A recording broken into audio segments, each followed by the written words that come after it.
Welcome, bienvenue, to this lovely place on Treaty 6 and 8 territory, Métis Region number 4, also known as the Jasper Library. Our Genius Loci sessions are generously supported by Friends of the Library Society and by the Canada Council for the Arts, as these two groups fund the Writer in Residency program. My name is Paulette Blanchette-Dubé, and I am the Writer in Residence. And tonight's genius is Raymond Blanchette-Dubé. Coincidence? I think so. Polly was the one who wanted a glass master. And so what I wanted to do was to let people understand that everybody in this town as well, not just writers, but everybody who's a creative sort of entity and uses the environment as part of their inspiration is also a genius in Loci. They are the ones that become the genies or the genius, the spirits that drive this place, because they understand what's going on in this area. So, very good. Glass. Here we go. This session is going to be a little bit different because obviously we're not just going to sit and talk about Raymond making glass. We're going to watch him making objects of glass. So you're going to see somebody who's going to take sand and light and make something extraordinarily beautiful. I'm just going to show you just one little bit. I know, but it's really pretty. And that's just a small part. And you'll see the rest of it later on. So we'll start with a small session of just a few questions just to get you going in case you don't know who Raymond is. And then he'll do his demonstration and we'll finish off with some more questions. So Raymond. Yes, Paula. How long have you lived in Jasper, and does living here actually influence your work? Coming up on 30 years. This summer will be that we're living in Jasper, and definitely I get a lot of my inspiration from the mountains and the flora and fauna around here, so yeah, definitely. Just looking out the window and getting inspired? Yeah, totally. Is that why you started with glass? Because you lived here? Like, have you? No, it was always something that I wanted to try, but the opportunity came up 27 years ago, I think. They used to do sessions in the basement of the activity center in the pottery room. Oh, yeah. And I did a weekend course there and got hooked. Another career. Well, it is now. Where else have you lived? You said you started here with the glass, but have you lived elsewhere? Yeah, I grew up in Lac La Biche, and then worked in Fort McMurray, and then St. Albert. As a glass person? Or No, teacher. Oh, you were a teacher. I was a teacher. Oh, and were you a teacher here in Jasper as well? Yeah, I was a teacher here at both of the schools for a while, and then I moved strictly to the elementary school, and then I became the principal. So when you were working at the either schools, were you doing art? Like, was that your? No, I was a music teacher, so in the arts, but different. Okay. Not art. Arts. Where did you go to school? Lac La Biche, you said? Yeah. And were there any influential teachers that you had? My music teacher was a big part of what I became later on, Thomas Vila, and he really encouraged me to play and expand my musical knowledge, and that's why I got into music for education. But nobody ever said, "Oh, you're a genius because you're artistic." No, hell no. I couldn't draw. My brother could draw like crazy. My sister is a potter. You know, all those influences. My dad was a welder, so he would create things out of metal, and some of them were artworks later on. But yeah. So there's been like an artistic flow through your A little bit, job. Yeah. All right. That was my next question. Did you always use glass as a creative medium? Well, music was my first one. And then when I got into the glass, I thought, this is something I really like, and I like having the final product because then you can see it on a regular basis, daily or whatever. Yeah. So, Like in the windows of your house, let's say. yeah, there might be a little bit of glass in our windows. It's like the inside of a jewelry box. Sometimes, yeah. If there are any questions, we also have this, like a humongous audience here, so if you want to pose any questions while we're doing this, that's fine. There's also, I think, the chat on the video as well, so if you have a question that you want to ask Raymond as he's doing his demonstration, just feel free, and just stop him and he'll answer. All right, so we're ready for the demonstration. Okay. Okay. And he's pretty much gonna walk us through from conception all the way to product. So same as a writer or any of the other artists that we've had. But I will be asking him questions as well, so. I will. You're going to interrupt me.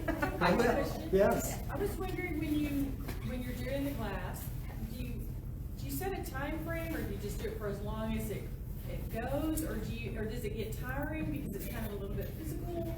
It gets a little tiring sometimes because you're bent over Right. Yeah. the tools and stuff, but a couple hours is lots. Right. And do you find do you do more, and is it more inspiring in the evening Oh, or in the no. morning, or just Mornings. anytime? Mornings for you? For me, Okay. it's mornings. I go at it that way. Okay. Yeah. That was my question. I'm so sorry. Don't ask questions again. Oh, yes. So I guess one of the first things I wanted to talk about was what styles of glass there are. There's a lot of different glass artists that do different types of glass. So there's glass blowing, which I've never tried, but I would really like to, and I watch a lot of videos on that. There's something called lead glass, or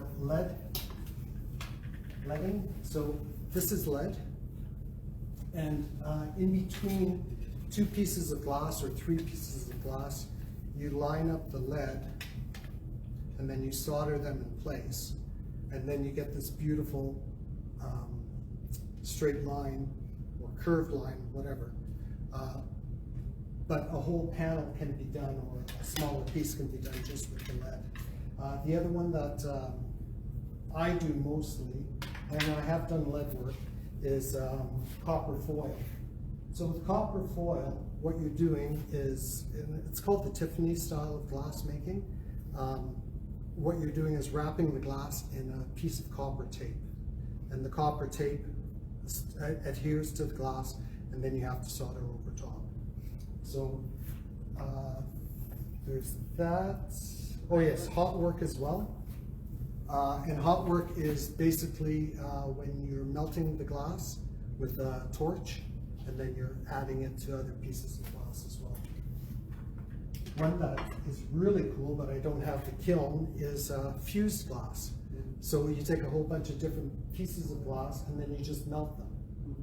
And there used to be the Israelson sisters in Jasper that did a lot of fused glass, and they did some beautiful mountain scenes. And I believe this is actually one of their pieces before it got turned into a mountain scene. But I don't know if you can see the different light that goes through there. Can you see it at all, Holly? Sort of. Anyway, it's beautiful. And then there are some artists that like to play around with mosaic. And I know one artist in town that does a beautiful work with mosaics. And she doesn't really sell them, I don't think. She gifts them mostly. But yeah, it's just little chunks of glass that you put together to make a scene or a design. I have a question for you. Yep. So that's a lot of little pieces. Do you Yep. buy the glass like that? No. Or So you're jumping ahead of me, but that's okay. Stop asking questions. I'll just get this out of the way. So when you get glass, it comes in sheets like this. So you can see on this side it's really quite vibrant and yellow, but on the other side it's kind of muted color. But when you hold it to the light, and I should have brought a flashlight or something to hold it behind, you get a lot of variance in the refraction of the glass. So you get a lot of really cool textures. And the glass comes this way. There's different types of glass. This is considered to be art glass right here. And you have textured glass as well, this wavy stuff. And again, beautiful on one side and way different on the other side. This is beautiful to look at, but awful to work with. Because as you can see, there's Band-Aids involved, and a lot of them. So, sorry, that's a stupid question maybe, but like, what's the size of the glass? Like, there's different sizes here, but is it like a sheet of paper? When they create the glass, it's usually a sheet of about 4 feet by 2. Wow. And they cut it down at the shops. And most shops will sell them in 1 square foot pieces. But I mean, they come in all different colors and textures. And this is called Cathedral Glass because it's mostly translucent. And that's what you would see in a cathedral of the olden days. So a lot of really cool glass, and that is one of the hardest things to do when you're working with glass, is choosing the glass to make the project. There are different styles of glass that you can, or different things that you can do. You can make 3D pieces. So this is a birdhouse that I made, or a bird feeder out of glass. Pull that shield earlier. Feather, and I'm going to be making another feather tonight, and that's going to be drawn off for a prize. And then my favorite way to work with glass is to do a panel. So a panel is exactly what it means. A large piece of glass that'll fit in a window. It can either be fit into a window to size, or it can just be a smaller one that hangs on top. Have you ever made a whole glass window? Yes, I've got. Again, you can think ahead. This is the smart audience. It really is. This is awesome. This is a pattern that I did for our bathroom window, for a privacy window. And it's like Monet's water lilies. So this one was made to fit into that window. I did a window at the United Church as well. There's a memorial window there, and that one is 5.5 feet by 3. So that was the largest piece that I've made so far, and one of the most challenging with regards to giving a good structure to the piece, that it's not going to crack when I lifted it up to put it in. Oh, it's scary. My assistant, it was pretty awesome to do that. But yeah, so that's basically the glass and the process in a nutshell. But when you're working on a piece of glass or a project, the pattern is, you have to learn how to make a pattern as well, because there are some cuts in glass that you can't do. I don't have the fancy band saw that you can cut all these circles and stuff really easily. I've got a glass cutter. So this is what I use to cut the glass. So when I'm working on a piece, I'll just move this stuff over here. When I'm working on a piece, for instance, the feather, you can see the pattern here, and I will number all the pieces, 1, 2, 3, 4, 5 for the feather, and then on the piece of glass, I trace these pieces to make them all fit, and Hey, wait, just hang on a second. sorry. My mind's not working like that right now. Okay. So do you go to the store and like do you buy a pattern? You can buy patterns. Most of the ones, I've got one book of patterns that I gave to somebody. Most of mine I just create, whether it's from a picture that I see or an animal that I like, or like this feather was actually a crow feather that I picked off the ground, traced it, Oh, and then just made the design that way. okay. And what makes you decide on, like, how many pieces are in that? With the feather, I mean, I could go crazy and make it a 20-piece art piece, but the more pieces that you have, the more time it's going to take, the more it's going to cost. So I like to have things that are more affordable for people to purchase as well. Mm-hmm. So it depends on what you're doing and how you want it to actually look in the end. Okay. But so what I was going to do next was show you how I actually cut the glass. So I brought just some garbage glass. I call it garbage glass, just because it's really thin. But just to give you an idea of what the process is. So you'll get a piece of glass, and you get your cutter, and if I'm doing a straight line, you get that satisfying sound. I love that sound.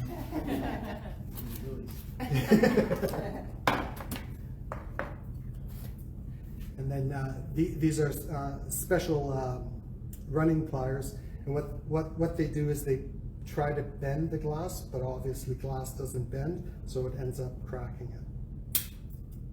Like that, and then all of a sudden you have the two pieces. Never looks like that for me. Yep. Well, with this thin glass, it's Right. really easy. But I'll show you on the other one. So then if I want to do a curve, I can do that as well.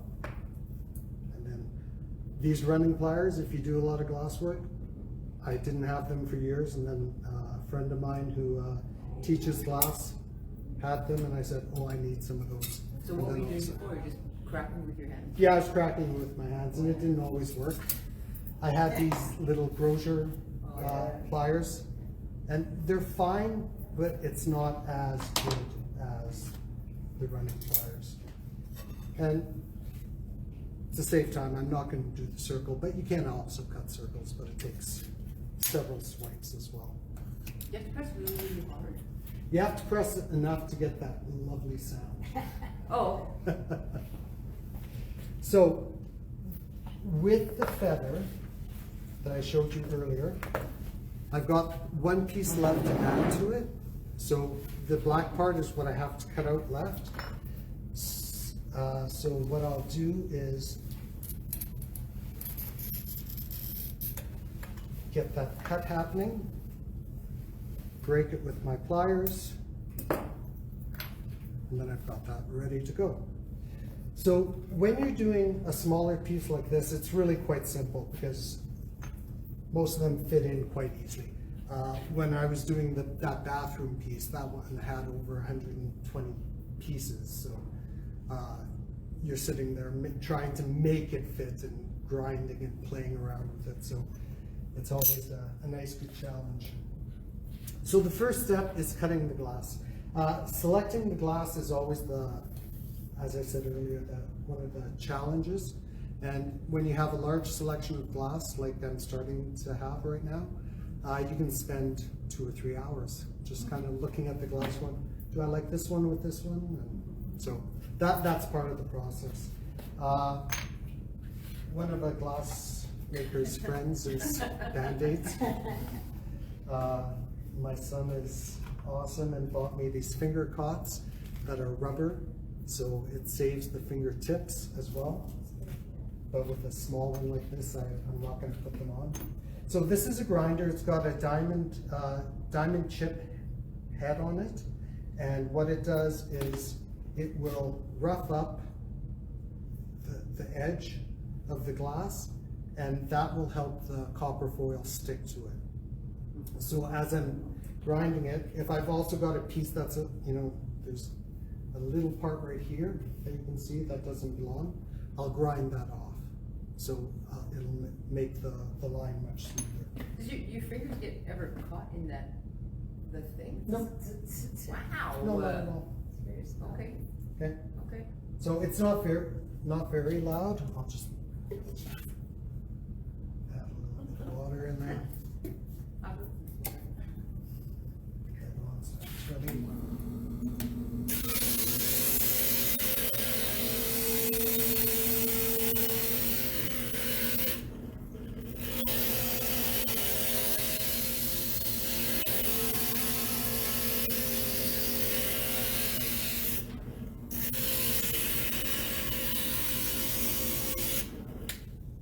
Okay, so I have to do all the way around the piece so that the tape will stay on when I put it on. So before I do that, I always place it on the piece just to make sure that it's going to fit. And you can see, just lift it up for you, that yes, it will fit into the feather. So that's how that works there. Give it a little wash to get all the sand off.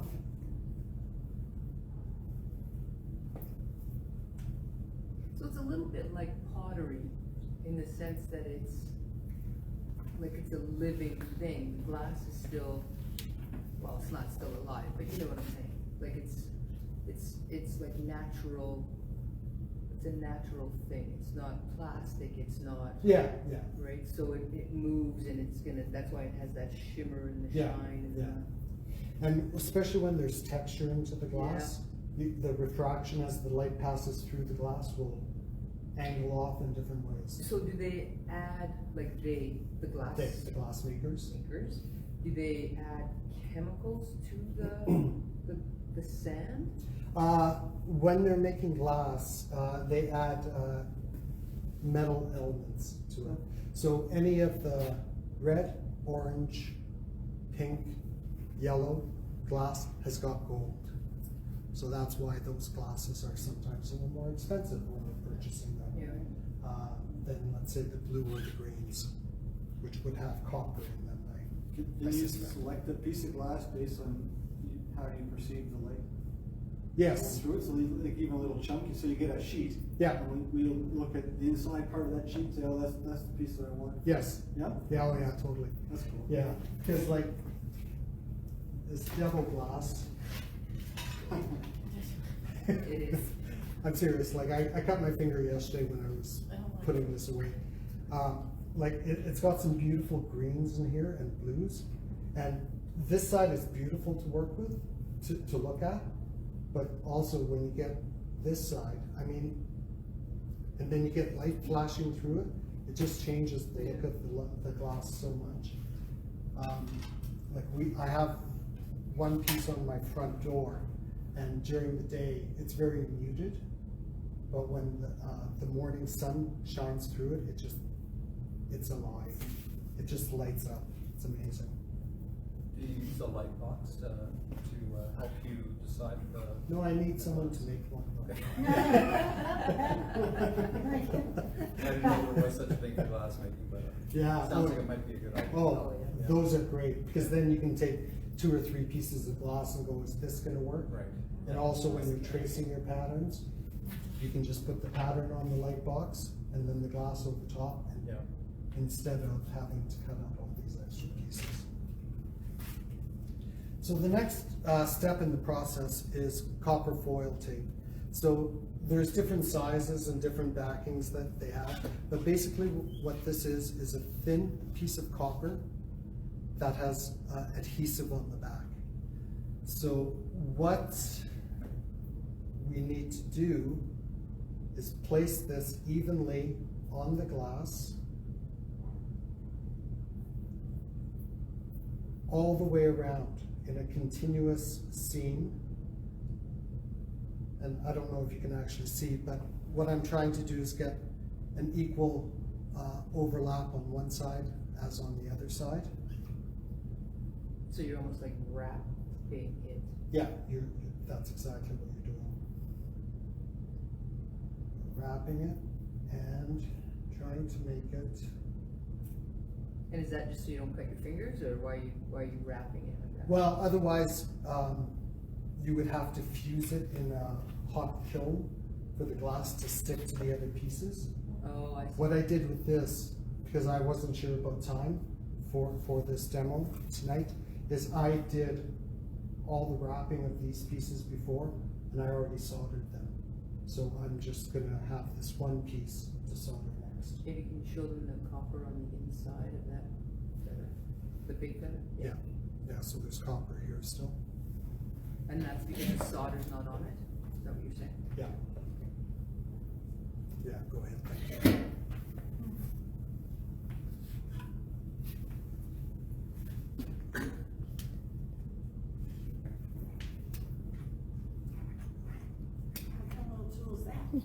Oh, this is a burnishing stick. So what you're doing is making sure that the tape is stuck and adhered with the glue backing on there as solid as possible. And when you have a textured glass like there is on this side, it takes a little more work, yes. That's a nice way of saying it. A little more convincing. And what happens if you don't have it convinced? It'll fall off. Oh. It'll pull apart Oh. and the whole thing can fall apart. Oh. He said so. So then, this piece right here is completely wrapped 360 all the way around it, and now I can solder it onto this piece. And because I'm soldering with lead, I do like to wear my gloves now. And when I'm doing especially a larger piece, and I've got a lot of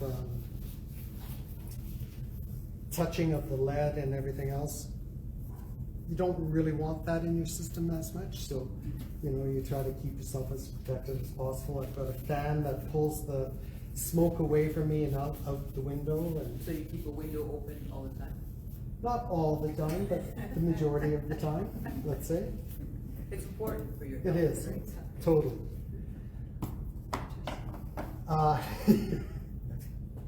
So the next step is adding flux to the copper foil and the other piece. What's flux? Flux, I don't know what it's made of. Give it a taste. No. So is it kind of like glitter or It's is it just? like an acidic type of compound, isn't it? It's Yeah. acid of some sort. Yeah, and it helps the molten lead adhere to Oh, okay. to the copper. Oh. So then, get this out of the way. My soldering iron is nice and hot.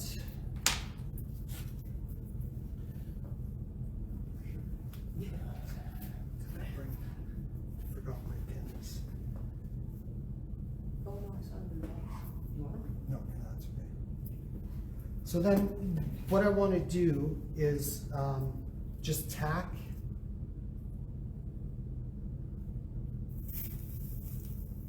the glass in place. If I go to the right spot. And as simple as that, all of a sudden, it's on there. So I just put a little bit right here and there. And now what I'm going to do is make it as nice and smooth and clear. And I made a mistake already. Let's see if I can get that off.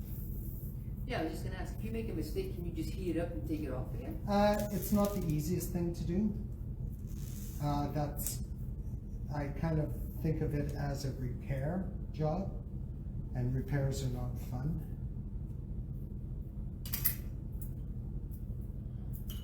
Sorry, I just forgot to do one of the inside lines.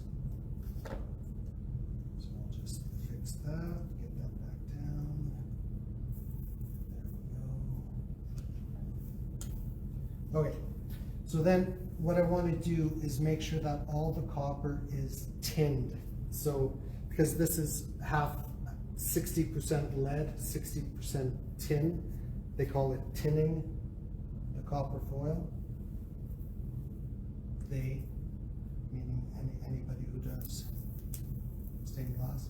So basically what you do is run a bead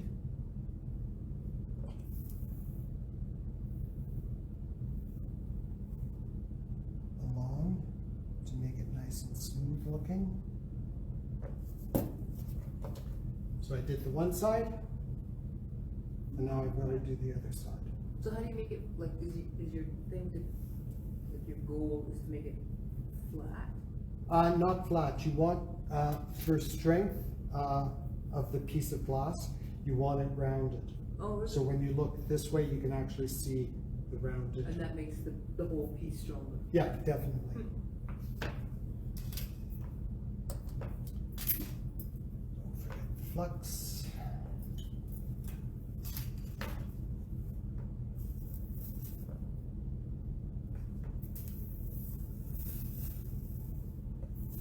So it's like painting, but with really hot stuff. Hot liquid. Welding with really cool stuff. Yeah. Hot and sharp. Yeah. Do you think that's the appeal? There's like there's patterns, but then there's also like it's a bit dangerous. Is it kind of an adrenaline thing for you? No, not at all. The adrenaline thing is when I get a piece done and I go, oh, I'm so happy with that. Is it relaxing or stressful? Uh, Or depends on the stage? You know, I can sit for an hour and just wrap it with the copper foil. I find that very therapeutic because it's just, you know, you're just doing it over and over and over again. When something's not working, it's very stressful, like anything in life.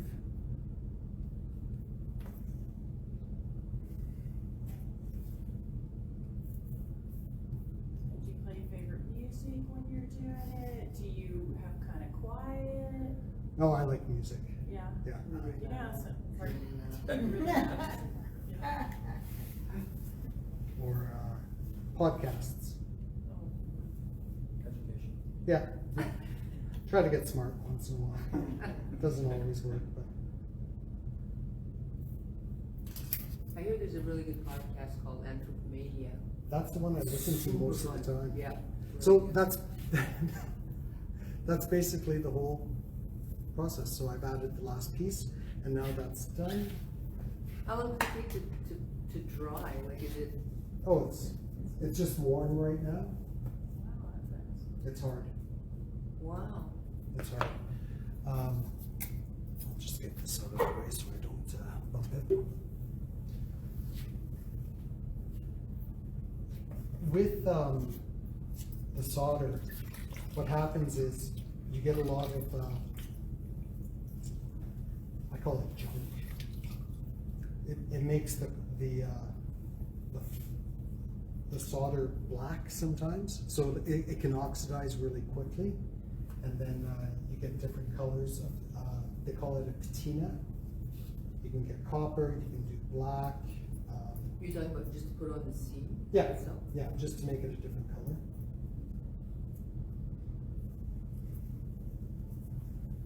So then what I like to do is give it a quick wash, give it a quick dry, and this is a polishing compound. Just that it protects the solder from oxidizing quickly, so it'll stay shiny and bright colored for a while. I've seen some things on the outside of your house, on the fence, say, things like that, and they're not oxidized at all. So can you put just like anything? Like the glass just can go outside and it's not gonna be all gross? Yeah, no, I did a tester about 4 years ago of a little tulip that I'd made because I was selling them, and I thought, I don't know how good this is gonna last, and it's been outside for 4 years and it's still fine. And yeah, it's the patina of it has changed a little bit. But it So didn't fall apart? It didn't fall apart. It still has a silver color to it. It's getting a little dull, so I might be able to bring that in soon and give it a bit of polish again. But that'll take a couple minutes to dry, and then I can polish it. And We can see the copper still, and doesn't the copper? you can see the copper on here? I Come I on, don't know, Suji. can you? Come on. No, Nope. you can't, okay. it's- No. It might be. It also might be the reflection from Yeah. my shirt as well. Okay. It's got some, the glass itself has a tinge of kind of orange. It's quite good. When you win, you can see it. Well, they have to put the names in. Okay. So I call these honor feathers, and the indigenous communities would often give these to honor their elders. And when I do an honor feather, every time that I wrap the leather thong around it, I put an intention in there. So whether it's love or respect or creativity or something, I always try to add something into my wrapping of the feather. What do you use for the This is moose hide. So what you're saying is that your feathers have already sort of like some, like Power. magic? Yes, Yeah. yeah, It's not just like. It's not mass-produced. just a feather. Yeah, it's not mass produced somewhere. No, definitely not. So then, we'll give it a quick polish.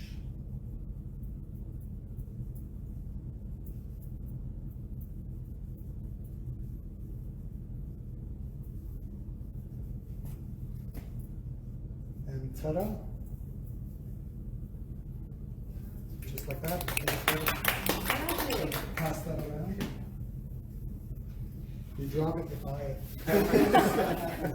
Just stop. I don't want to touch it. And actually, anybody who walked in later, if you didn't put your name, if you put your name on here, I'm gonna do a draw for the feather at the end of the session. I do not. Oh, there's a. Yeah. Oh. I know, I like that too, I noticed that too, I like that a lot. Beautiful. So one of the other things is, with stained glass, it's not a cheap art form.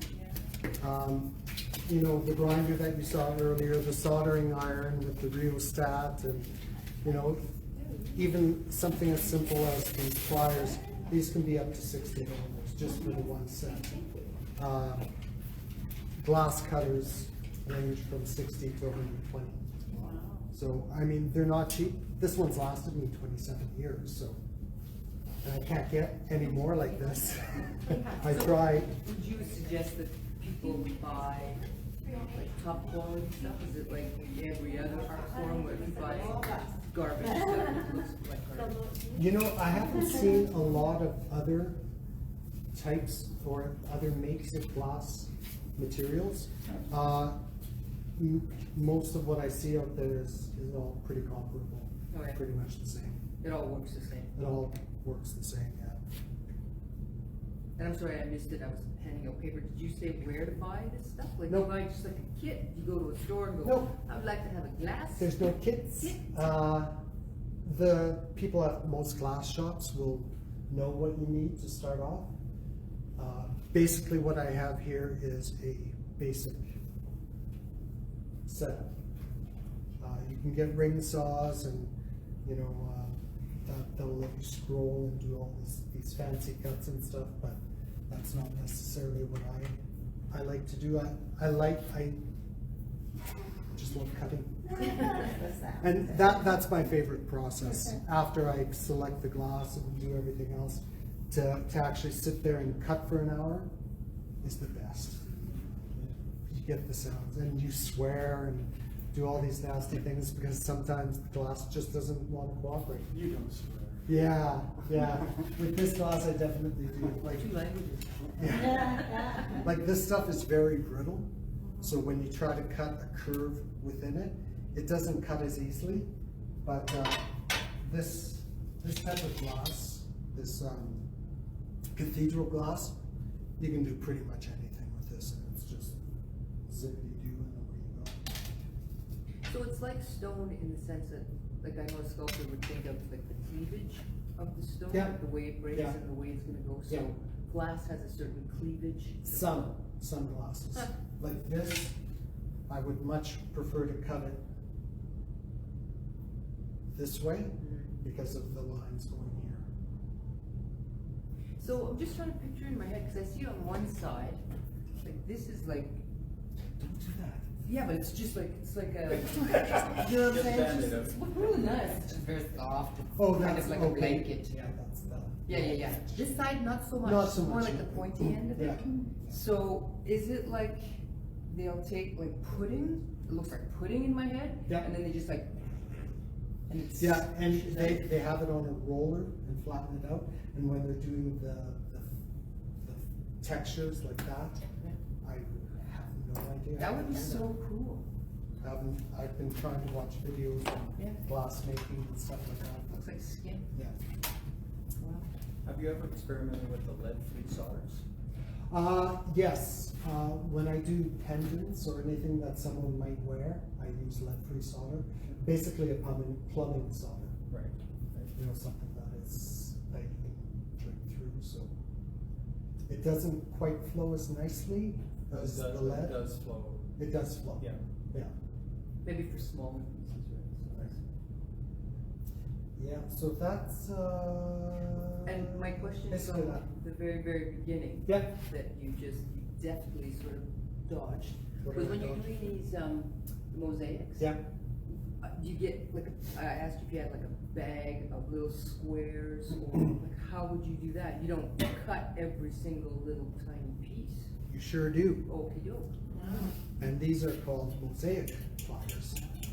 So what you can do, give you an example, is you can, on a piece like this, you just snip them.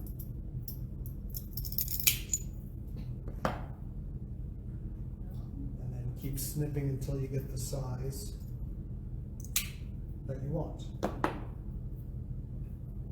You know, that'd be really cool for all the pieces of leftover glass that you have. Yeah. It's like John was asking, do you just look on the inside of a piece, so you have, you have to take a chunk out, and then you have all these sort of leftover pieces Yeah. on the side, and you can Yeah. just make like wee tiny Yeah, you can. pips of it. And that's what I've done with some of my larger mosaic pieces. Just use my scraps. Yeah. Do you have to wrap all those scraps? No, I glue them on. So you need a good clear glue to do that. Yeah. Oh, like in a window? Yeah, Like in a that's window it. frame? Yeah. Oh, yeah, right. Okay. So basically for the Tiffany style of glass, that's it. That's how you do it. It looks simple, but it takes It's a lot of parts. takes a long time to. So how To get would it- you, how would you charge for a piece? It depends. Depends first of all on the glass that they want. So if they want it all red, Yeah. prices are going to go up because red is the most expensive because it has the most gold in it. Usually I charge by the piece of glass, like how many pieces are in it, or by the hour. So like a larger panel, something like I did for the United Church, was by the hour and by the glass. You know, so you have to take all those things into consideration. And by the hour means like from inception, making the pattern, Yeah. that takes a few hours, then, Yeah. you know. Yeah. Yeah, because this one,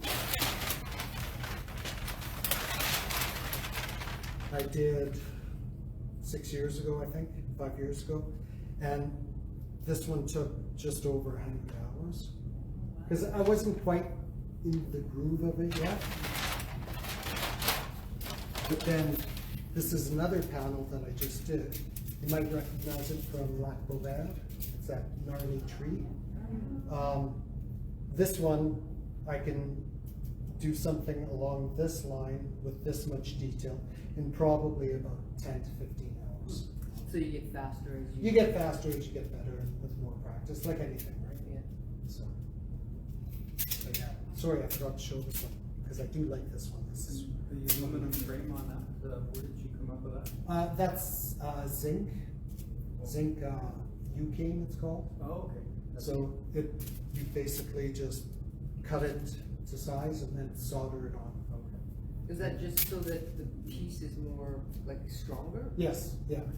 And then it's tacked in the back, like this is the back of it, so you can see all the edges are tacked, but in the front you don't get the tacking. Could you just leave the piece sort of like free hanging kind of thing? Or do you need to put a frame on it? It's stronger if it has a frame, especially something along this size. Anything like maybe this big, I wouldn't put a frame on it. Oh, yeah. Unless it's going outside or something like that. So we see lots of your successes, beautiful pieces. What's your most frustrating, I'm gonna throw this glass out the window, Project? experience where it was just just killed you? Or do you have any, or do you persevere every time? I can see that with your personality. I try to persevere. My front door window. Okay. I had all the pieces cut, and then I became the principal of the elementary school. And I said, I don't have time for this, I put it away. But meanwhile, putting it away, something fell on it and broke one of the pieces. And I didn't have enough glass for that. So I had to use a different kind of glass, and it was right in the middle too. So I had to figure out how to get that piece in the middle. Yeah. It was my fault because I left it out for so long, and someone got tired of seeing it. Drop the dictionary. Maybe put it away. But yeah, you know, there are times, and with that piece, there was one piece of glass about the size of this feather that took over an hour to fit by grinding it with that grinder. Right. Because I just couldn't get it. Because sometimes, you know, it'll teeter on one side or teeter on the other side. So no artistic tantrums, just Oh. steady in. totally artistic. Those involve some beverages. Yeah. Yes. No, definitely not, because I'm not going back to it after that.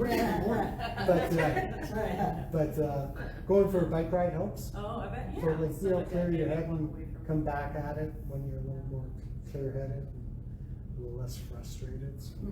And are you glad that you have more a business side to it now? Do you find that fun? Do you find it?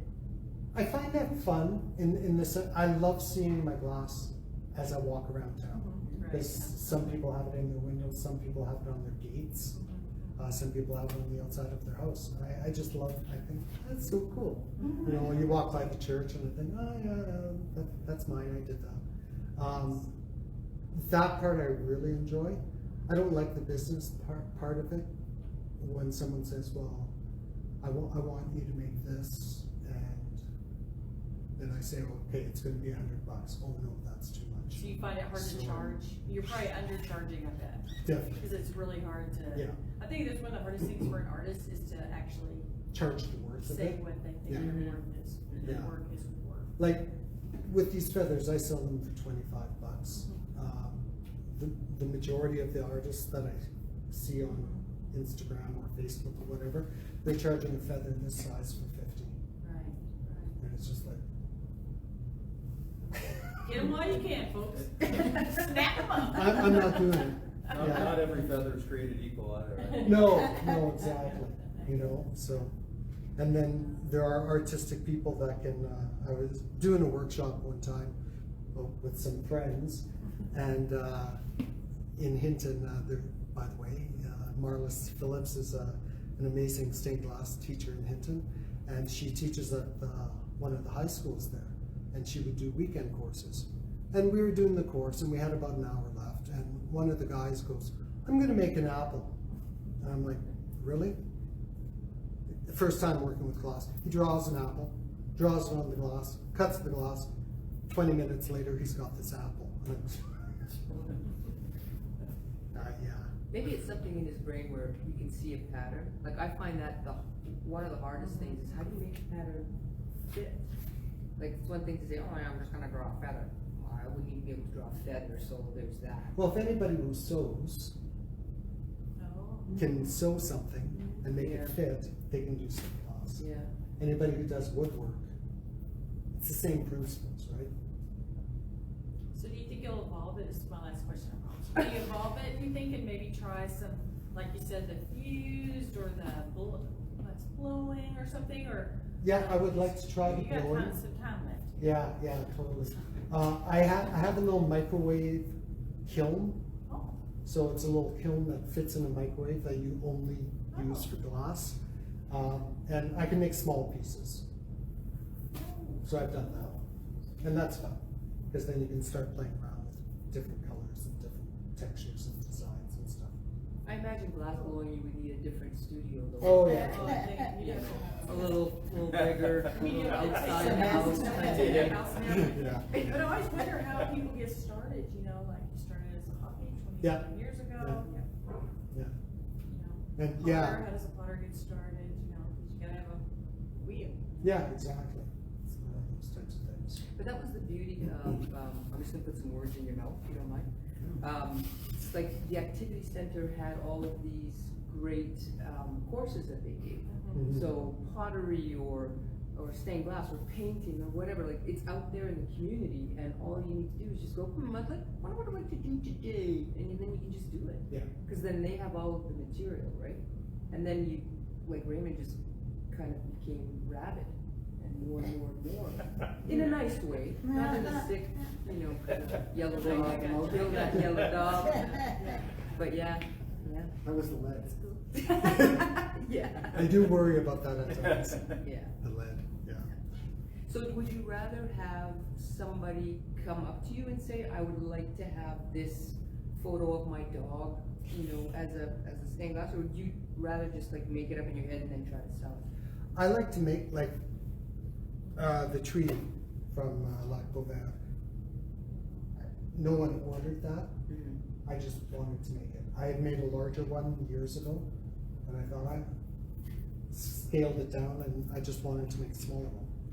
I like it. If someone wants to buy it, great. If they don't, great. So is all of your stuff for sale then? Pretty, except the stuff that's fixed in the windows. Yeah. Yeah. But the rest is, yeah, like, the bird feeder. Sure. But yeah, if somebody says, can I have 12 feathers? Yeah, I can do that. Yeah. But yeah, when someone says, can you do a portrait of my dog?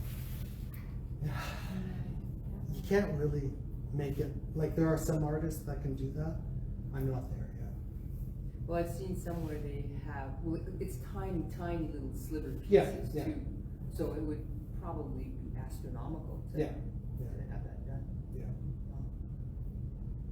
Okay, ready for some questions? Can I do the draw first? Oh, yeah, sure. See who's gonna win? Did everybody put their names in? Hundreds and hundreds of people here.